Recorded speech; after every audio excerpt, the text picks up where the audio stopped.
விஜயும் காவேரியும் மறுபடியும் வீட்டுக்கு வந்துடுறாங்க. வந்துட்டு பேசிகிட்டு இருக்காங்க. அப்போ வந்து பாட்டிகிட்ட சொல்கிறாங்க, காவேரி தான் இதுக்கு காரணம். காவேரி சொன்னதுனால தான் மெயினாக அங்கே வந்தேன் அப்படின்னு சொன்னாங்க.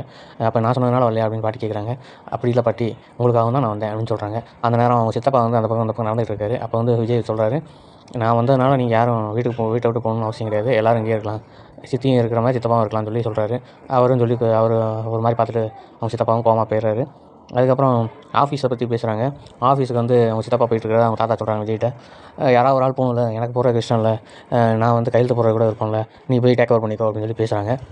ஓகே, இதுக்கு முன்னாடி சித்தப்பா கிட்ட அதை பற்றி தான் பேசியிருந்தீங்களா அப்படின்னு சொல்லி விஜய் கேட்குறாரு. ஆமான்னு சொல்லிட்டு தாத்தா சொல்கிறாங்க.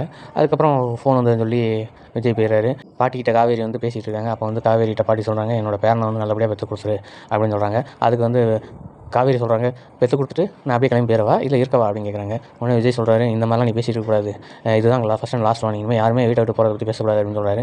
இல்லை சும்மா விளாட்டுக்கு பேசணும் அப்படின்னு சொல்கிறாங்க. அதுக்கு அந்த பாட்டி பயந்துக்கிட்டு, பசுபதி இவங்க 2 பேரும் சேர்ந்துருக்கிறதே பிடிக்காதே, அவன் வந்துருவானே அப்படின்னு சொல்லி சொல்கிறாங்க. அதுக்கு வந்து விஜய் சொல்கிறாரு, அது இனிமேல் வரமாட்டான் பாட்டி அப்படின்னு சொல்லி சொல்கிறாங்க. ஆனால் பாட்டி வந்து சமாதானம் ஆக மாட்டேங்கிறாங்க. அப்போ உடனே காவேரி வந்து சொல்கிறாங்க, இந்த இவங்க சம்மந்தி இருக்காங்களோ அவங்கள தான் கேட்கணும்னு சொல்லி அவங்க சித்தியை கையம் சொல்கிறாங்க. விஜயோட சித்தி சொல்கிறாங்க, இன்றைக்கி என் பையனை ராகினி கல்யாணம் பண்ணாலும் அன்றைக்கி அவன் வாழ்க்கை போயிடுச்சு, அவன் சும்மா சுற்றி இருக்கும்போது கூட நான் இவ்வளோ கவலைப்பட்டதில்லை, ஆனால் அவன் எதுக்கு தான் கல்யாணம் பண்ணான்னு தெரியல அப்படின்னு சொல்கிறாங்க. உடனே காவேரி வந்து சரி எல்லாத்தையும் சரி செய்வோம், நம்ம அஜயும் சரி பண்ணிடுவோம் அப்படின்னு சொல்லி சொல்கிறாங்க. இந்த நாடகத்தில் அடுத்த கட்டம் என்ன நடக்கும்னு சொல்லி உங்களுக்கு தெரிஞ்சதை கமெண்ட் பாக்ஸில் கமெண்ட் பண்ணுங்கள். தேங்க்யூ.